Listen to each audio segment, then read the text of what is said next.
Rice hulls. Let's talk about rice hulls. What are they? What do they do? What do they not do? Rice hulls ultimately help out with your recirculation and your sparge. It's supposed to be like, when you add a lot of, what gives you stuck mash? Milling your grain too much, like me. A lot of wheat, the oats, that would give you stuck mash. Just think of like oatmeal, it just kind of gets like concrete-y, for lack of a better term. And generally what you do is you just take, I know someone's going to troll me for this, but just take a handful of rice hulls and throw it, not at the bottom, not at the middle of your mash, just mix it all together. And ultimately rice hulls are,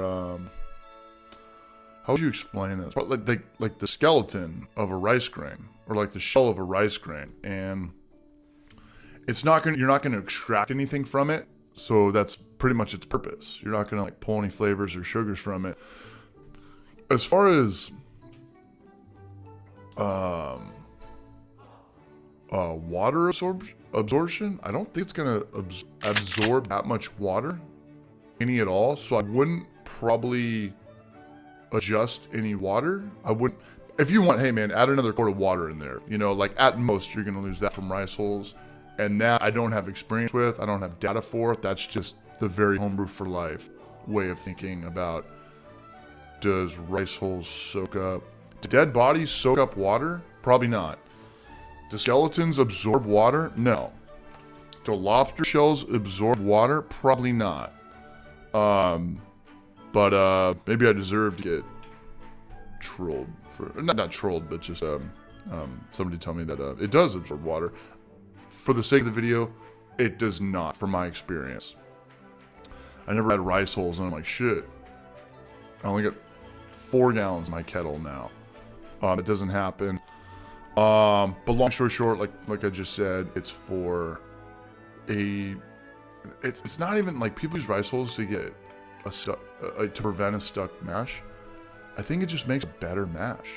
I think it just, when we stir a lot to prevent clumps and stuff like that, that's what the rice hulls are doing.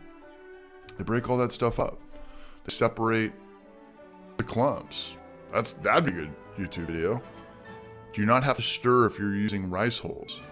But what I do know, and we're going to talk about this more on Wednesday night, Amazon for brewing products, positives and negatives. Rice hulls are the biggest ripoff ever on Amazon. Some shit is like dry malt extracts. I went to Enzo's store yesterday. I remember it being like $3 or $4, maybe $5 a pound.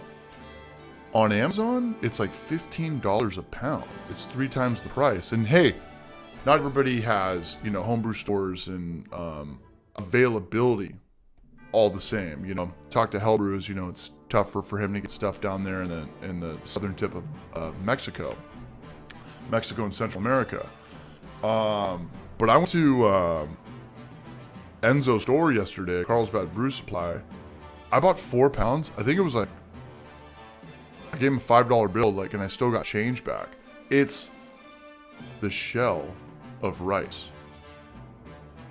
It's nothing except for labor, just getting that and putting it back in a bag and reselling it. So I think I'm going to start using, long story short, rice hulls should be like $1 a pound, maybe $1.50 a pound. If you have to buy it on Amazon, it's going to be expensive. But I'm kind of a homebrew efficiency hack, and I think that rice hulls is a great way to hack. And what I mean by hack is save time. And I don't care what you're brewing. Usually it's used for a lot of oats. Who uses oats? Cream ales, porters, stouts, wheat beers.